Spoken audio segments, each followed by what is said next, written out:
केवल एक आश्रय हो तो परमात्मा का। लेकिन हम लोग क्या करते हैं? कभी बेटे से कहते हैं तुम्हारे ही सहारे रह रहे, कभी बेटी से कहते हैं बेटी तू नहीं रहेगी तो मैं कैसे करूंगा। एक बड़ी सच्ची घटना याद आ गई। एक बूढ़ी बूढ़ी दादी जी थी, कोई आश्रय नहीं था उनका, पति नहीं थे, बच्चे भी कोई साथ नहीं देते थे। बेचारी बूढ़ी दादी जी अकेली। उन्होंने सुना कि वृंदावन चले जाएं, वहां लंगर चलती है, भंडारा चलता है, तो किसी तरह जीवन बीत जाएगा और वृंदावन मथुरा की भूमि है, अयोध्या की भूमि है, वहां मृत्यु पर मोक्ष हो जाएगा। पहुंच गई वो वृंदावन। धीरे धीरे गलियों में घूमते, राधे राधे जपते, कृष्ण नाम जपते। कुछ दिन बीता, यही कहती कि भगवान आपके बिना मेरा कोई नहीं है, कोई आश्रय नहीं है, और एक अपनी छोटी सी कुटिया बना करके उसी कुटिया में रहने लगी। धीरे धीरे शरीर शिथिल पड़ता गया, काम हम करने की उतनी क्षमता नहीं रह गई। तो मेरे ठाकुर जी एक दिन उनकी कुटिया का दरवाजा खटखटाए, और जैसे दरवाजा खटखटाया तो उन्होंने कहा कि माँ। दादी जी ने दरवाजा खोला और कहा कि कौन हो बेटा?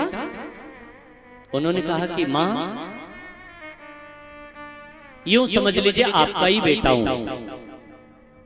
अरे बेटा, मेरा बेटा कहां से तू हो सकता है, क्योंकि मैं तो अबला हूं, मेरा कोई सहारा नहीं है।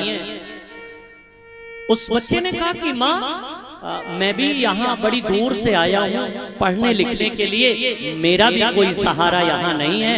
एक काम कीजिए ना, आप अपनी कुटिया में हमको रख लीजिए, आपको भोजन बनाएंगे, पवाएंगे, आपकी सेवा करेंगे, मुझे भी आश्रय मिल जाएगा, आपको भी सहारा हो जाएगा।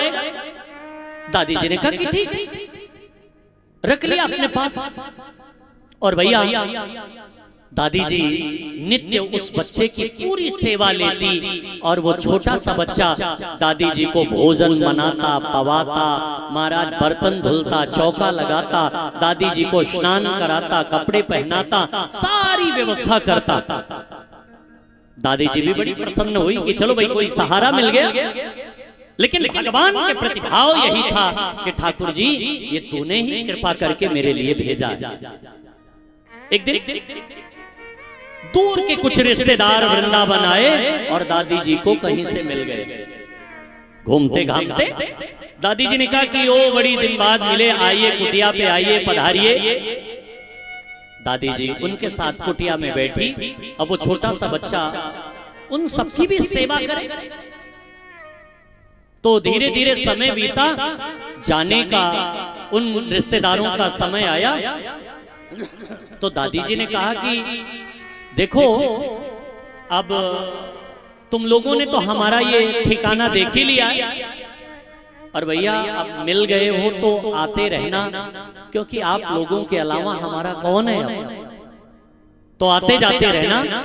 और ठाकुर जी बर्तन धुलते धुलते ये सुन रहे थे। वाह वाह दादी जी, अभी तक तो ये कह रही थी कि बेटा तेरे अलावा कोई नहीं है मेरा, अब इन रिश्तेदारों को पा गई तो कह रही है तुम लोगों के अलावा कौन है मेरा।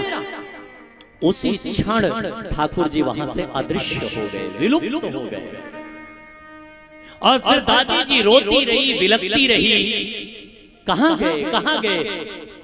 बाद में होश आया दादी जी को, जिनसे मैं अभी तक सेवा करवा रही थी वो कोई और नहीं है, वो तो ये मेरा ठाकुर ही था, लाला बन करके आया था।